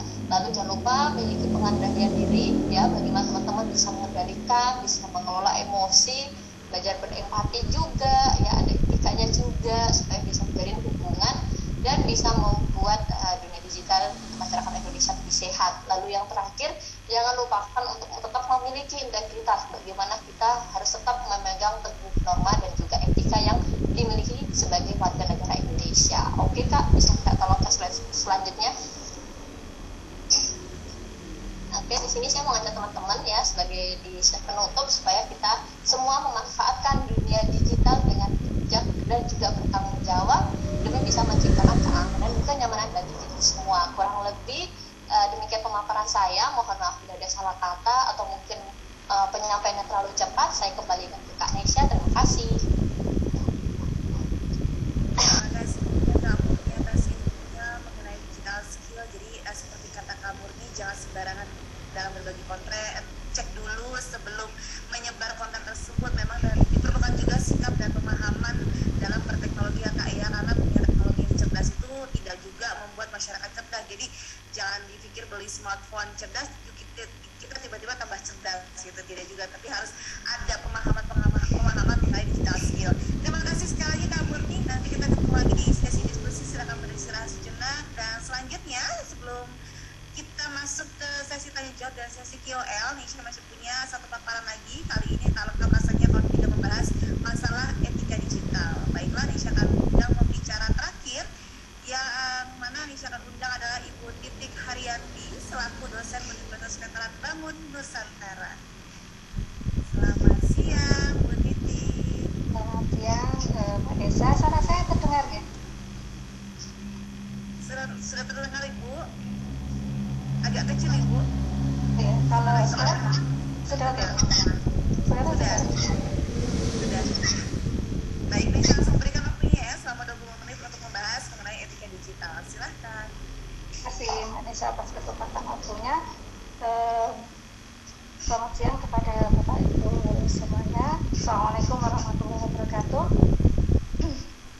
Sebelumnya saya ucapkan terima kasih kepada Kominfo dan tim yang sudah memberikan kesempatan saya untuk bisa hadir dan berbagi ilmu bersama dengan Bapak Ibu semuanya. Kemudian salam kenal kepada seluruh narasumber kita pada siang hari ini, Bapak Joko Eko Hapsoro, kemudian Bapak Desma, Ibu Murniandani Ayu Sari, kemudian pada key opinion leader kita yang sudah hadir, Mbak Cindy Ketnya ya, salam kenal. Kemudian juga kepada seluruh peserta yang hadir pada kesempatan siang hari ini dari Kabupaten Sukoharjo. Pada bisa di-share untuk saya, bantu di-share. Jadi seperti kita ketahui untuk materi saya beri judul tetap sehat di dunia digital ya. Jadi kalau kita ketahui bahwa kita saat ini sedang berada pada fase di mana teknologi digital itu sudah masuk di tengah-tengah kehidupan kita ya, sebagaimana tadi sudah dijelaskan oleh narasumber kita sebelumnya gitu ya, bahwa di hampir semua aktivitas kita sekarang yang kita jalani melalui digital teknologi gitu ya, seperti salah satunya adalah media sosial. Bisa dilanjutkan sesinya. Di era penggunaan teknologi digital ini dan juga media sosial juga menjadi sarana ya untuk kita bisa berekspresi gitu ya, sehingga manusia bisa melakukan komunikasi dengan baik, yang itu juga komunikasi verbal maupun non verbal gitu ya, kepada siapa saja tanpa ada batas ruang dan waktu ya. Tadi juga sudah dijelaskan oleh narasumber kita yang kedua tentang pembahasan budaya digital ya, berkaitan dengan penggunaan media digital, bahwa di sini perubahan sosial yang terjadi ya dengan digitalisasi ini telah membawa pengaruh yang sangat signifikan ya, terhadap aktivitas kehidupan kita sehari-hari. Ini ibarat seperti dua sisi mata uang gitu ya, bahwa digitalisasi ini hadir di tengah kehidupan kita yang dia juga bisa membawa dampak yang positif juga dampak yang negatif. Nah di sini bisa kita lihat ya yang tadi juga sudah dijelaskan oleh Pak Diasma bahwa hampir 78% ya penduduk kita di Indonesia ini dia sudah menggunakan internet ya, kan ini menduduki peringkat ketiga di Asia. Kemudian 170 jutanya ini menggunakan media sosial gitu ya, dan 79%-nya ini adalah menggunakan perangkat mobile. Kalau tadi disampaikan bisa jadi ini lebih besar lagi gitu ya, karena bisa jadi juga masing-masing orang ini bukan hanya punya satu HP gitu ya, bisa jadi dua atau bahkan malah tiga gitu ya. Kemudian platform media yang sering digunakan yang populer ini adalah YouTube gitu ya, ada 93,8%, sementara untuk platform pesan singkat ini yang banyak diakses adalah WhatsApp. Nah ini yang juga kita perlu perhatikan juga bahwa di sini waktu penggunaan mengakses internet ini juga cukup tinggi ya, ada 8 jam 52 menit per hari. Nah, bahkan ini bisa lebih, apalagi di masa pandemi ini hampir semua kegiatan kita itu kita lakukan melalui media online. Bisa jadi untuk kondisi sekarang ini lebih dari 8 jam 52 menit per harinya ya. Lanjut. Kemudian terkait dengan literasi digital, kalau tadi digital saya diberikan kesempatan untuk menjelaskan berkaitan dengan digital gitu ya, bahwa di sini salah satu pilar dari literasi digital gitu ya adalah digital etik. Yang ini dia adalah kemampuan untuk menyadari, mempertimbangkan dan juga mengembangkan tata kelola etika digital atau attitude gitu ya dalam kehidupan kita sehari-hari. Kemudian yang kedua adalah merupakan cara yang sopan untuk menggunakan media gitu ya, media sosial kepada orang yang ini baik dalam membuat pesan gitu ya atau informasi yang ini berinteraksi, serta kemudian ini memanfaatkannya ya baik itu secara sehat, cerdas dan juga patuh pada norma hukum yang ada.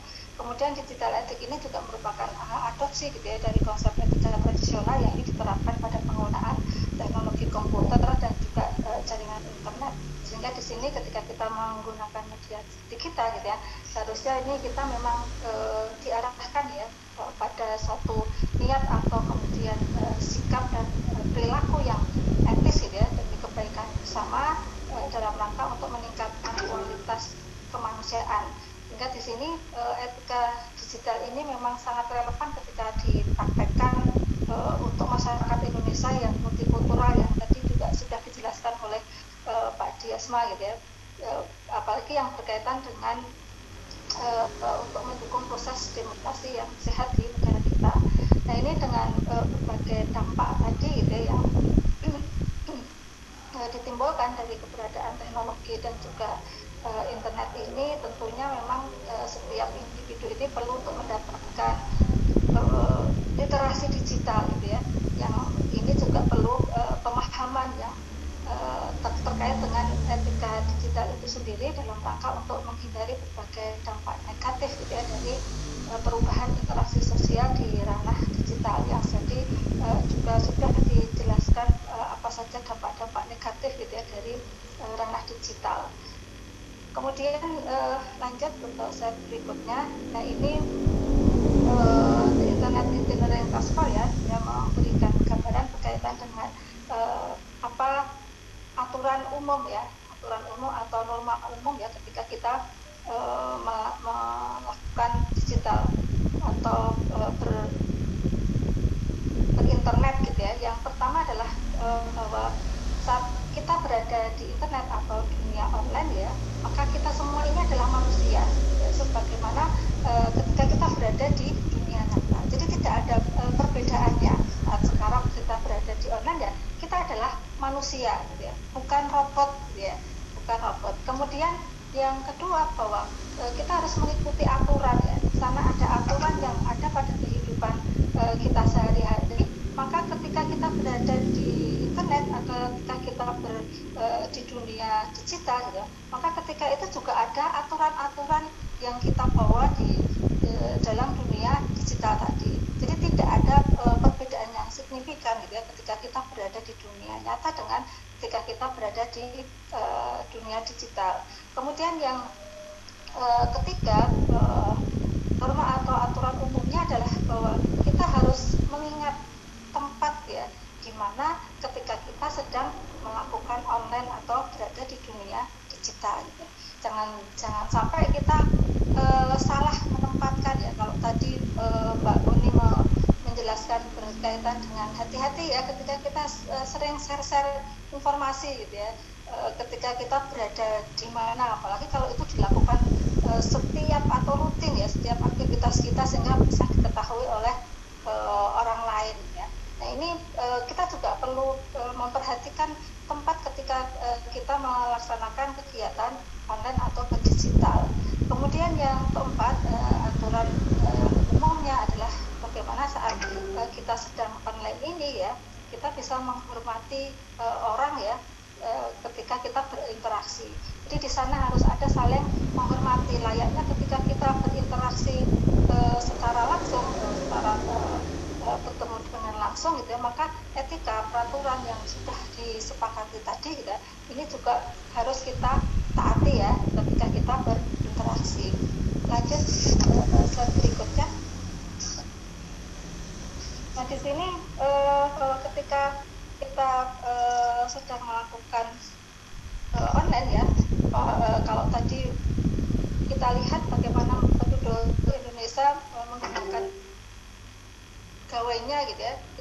8 jam 52 menit per hari gitu ya. Nah ini membawa resiko atau dampak secara fisik gitu ya pada kesehatan kita. Nah di sini dari dampak-dampak yang terjadi ini sebenarnya memang disebabkan karena penggunaan kita yang lebih sering berlebihan, ya, kemudian berefek pada mata yang kemudian pegal menjadi kering, kemudian di sini juga postur yang kemudian menjadi lebih buruk. Kenapa gitu? Karena ketika kita terutama ini banyak terjadi ketika kita menggunakan laptop mungkin ya, posisi duduk kita ketika kita menggunakan laptop ini juga bisa berpengaruh. Kalau ini kita lakukan secara terus menerus, maka itu bisa menyebabkan postur tubuh kita akan berubah. Kemudian adanya gangguan tidur yang ini sebenarnya disebabkan salah satunya karena memang terlalu dekat dengan ponsel ya. Lebih seringnya mungkin kita menggunakan ponsel ketika kita akan tidur gitu ya, sehingga ini juga bisa berefek pada gangguan tidur karena adanya blue light ya dari gawai yang ini bisa menstimulasi otak kita ya, karena dia biasanya mengganggu ritme dari sirkadian kita atau irama dari tubuh kita. Kemudian adanya penurunan aktivitas fisik. Kenapa? Karena biasanya kalau kita itu sudah di depan laptop atau ketika kita pegang HP begitu ya, apapun itu ya, biasanya aktivitas fisik kita akan berkurang. Nah, dengan pengurangan aktivitas fisik ini kemudian dia akan berefek kepada permasalahan kesehatan yang lain. Muncul kemudian obesitas misalnya. Kenapa? Karena ketika kita memegang gawai kita, kemudian kita sambil ngemil misalnya, sambil makan, nah, itu rasanya tidak menjadi kenyang gitu ya. Sehingga kemudian ini berefek kepada obesitas karena juga berkurangnya aktivitas fisik kita gitu ya. Kemudian penggunaan digital ini juga bisa membawa perubahan kepada struktur otak kita. Jadi dia biasanya ini lebih berpengaruh kepada ya, karena mereka pada usia perkembangan, sehingga ini juga perlu diawasi ketika anak-anak kita gitu ya, mereka menggunakan gawai. Kemudian online ini juga bisa mempengaruhi menurunnya kesuburan dan juga adanya perasaan terisolasi karena mungkin lebih sering beraktivitas secara online gitu ya, sehingga kemudian mereka merasa bahwa ada studi itu yang menyatakan bahwa dewasa muda yang dia berusia 19 sampai 32 tahun gitu ya, yang dia menggunakan media sosial yang tinggi, maka dia 3 kali akan merasa terisolasi secara sosial ya dibandingkan mereka yang tidak menggunakan media sosial sesering mereka. Kemudian kecelakaan ini juga diakibatkan oleh kecelakaan lalu lintas begitu ya, yang ini ternyata 1 dari 4 kecelakaan mobil ini terjadi karena pengemudi sedang menggunakan ponsel pintarnya.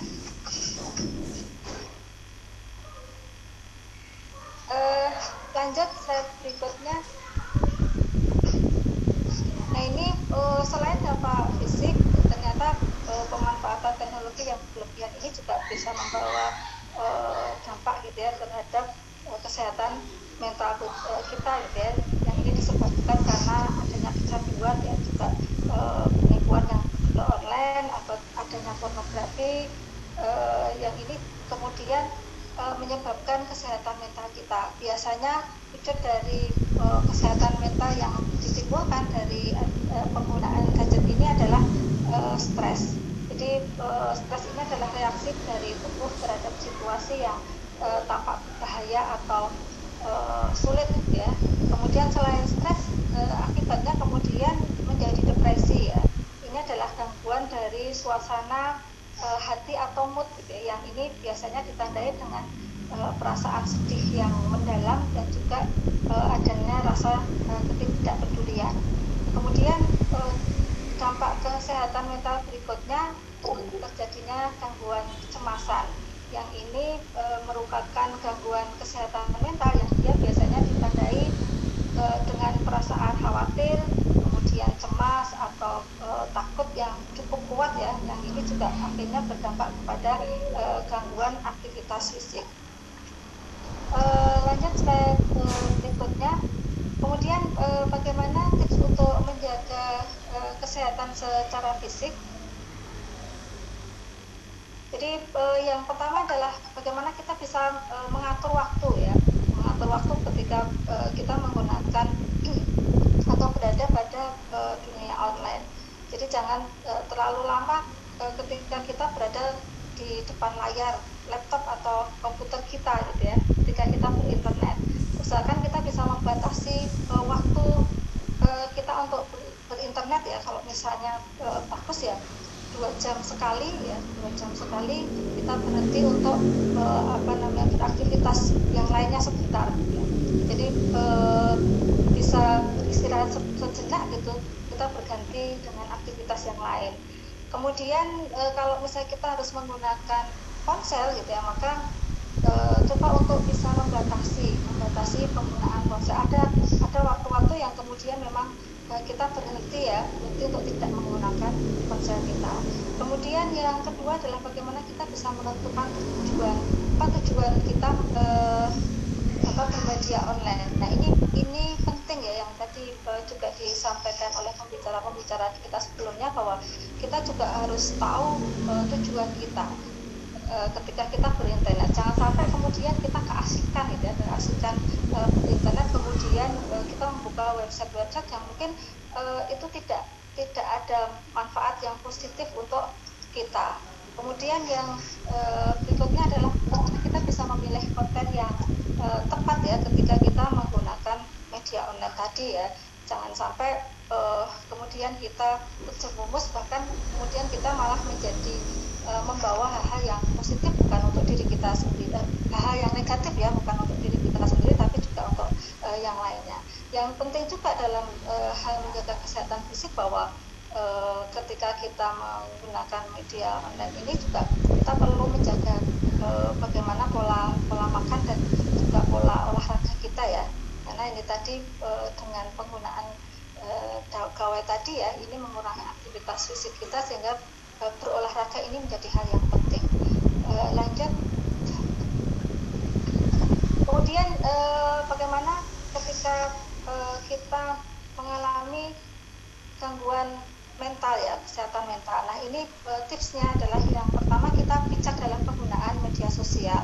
Jadi tadi sudah dijelaskan bahwa banyak sisi negatif ya, meskipun banyak juga sisi positif yang kita dapatkan dari media sosial, tetapi yang perlu kita lakukan adalah bagaimana kita bisa bijak memilih dalam menggunakan media sosial. Kita ambil yang positif saja.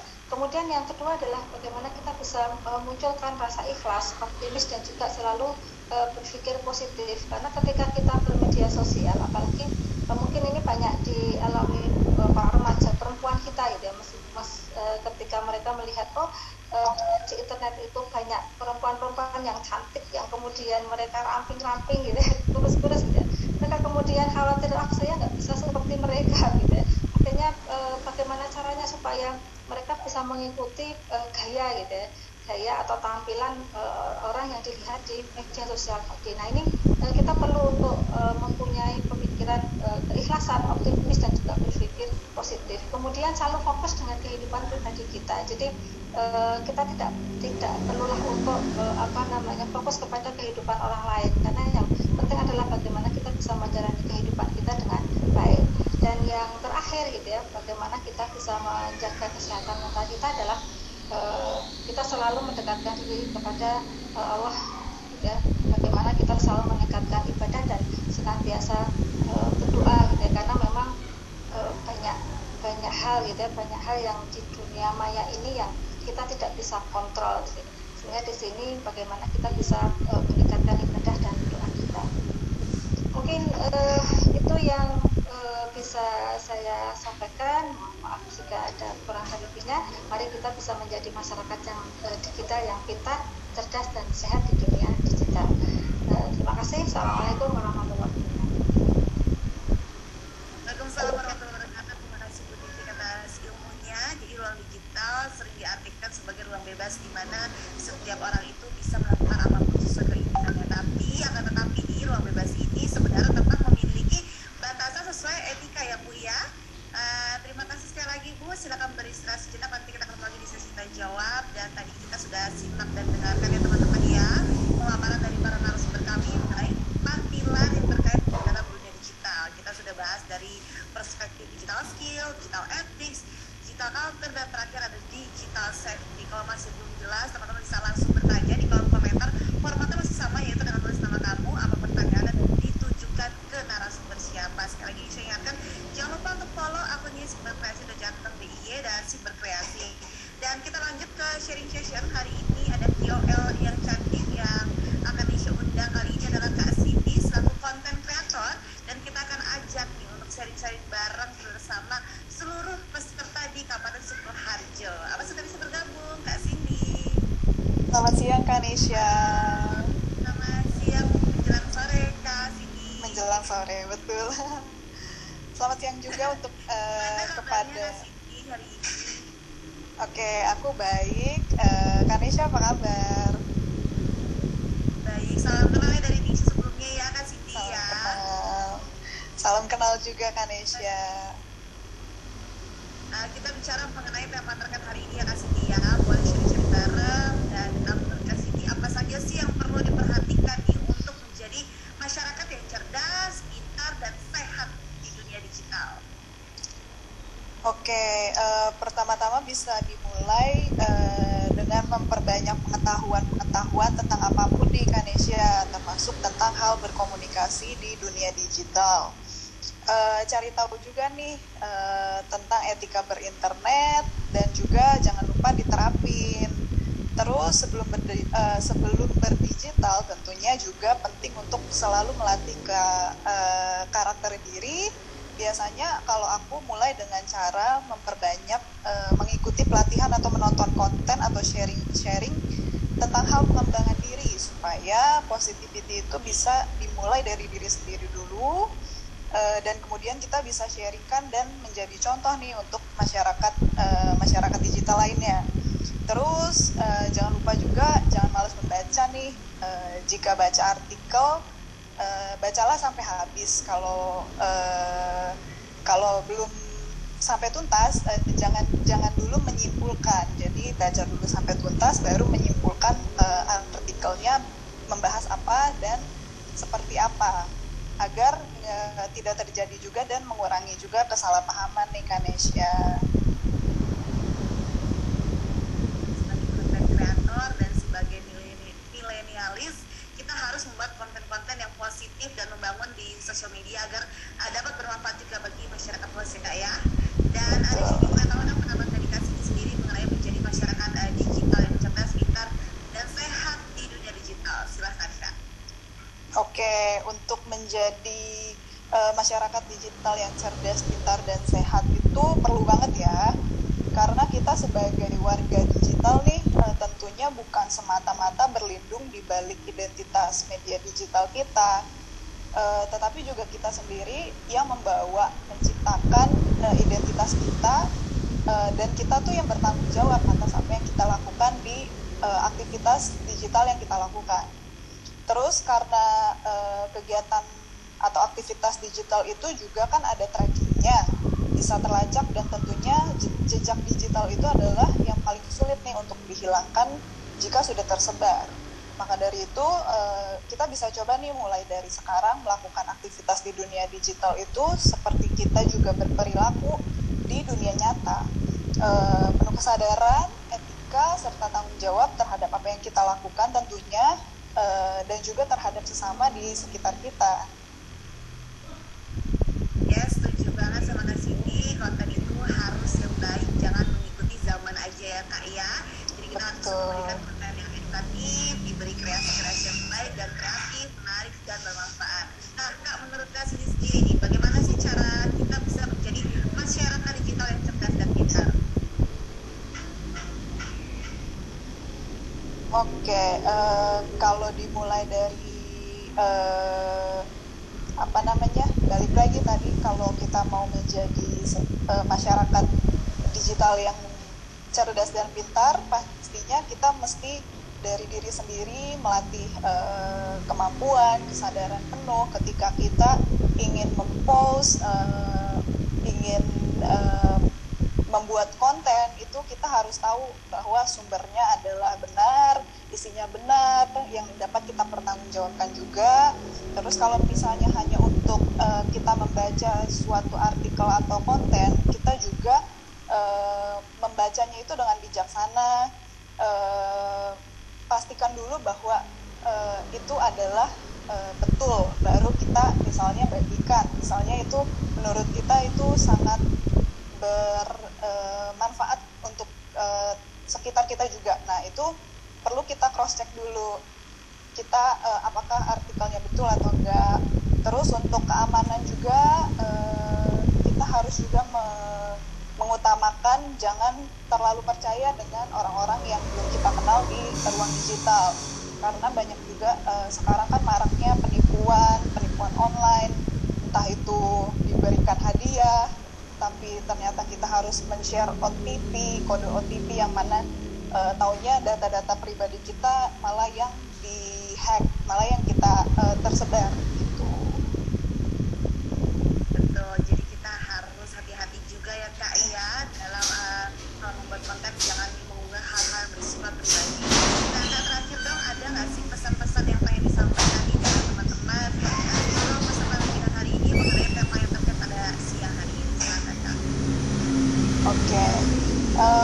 Untuk menjadi masyarakat yang masyarakat digital yang cerdas, pintar dan sehat itu di dunia digital tentunya bukan suatu hal yang sulit ya.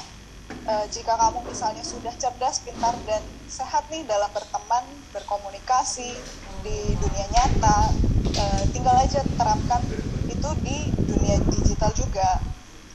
Kalau misalnya belum, bisa juga terus dilatih nih kemampuan kamu itu, dalami sikap rendah hati juga, berbaik hati dan perlakukan sesama pengguna digital itu sebagaimana kamu ingin diperlakukan. Dan ingat bahwa kamu di dunia digital adalah kamu juga di dunia nyata.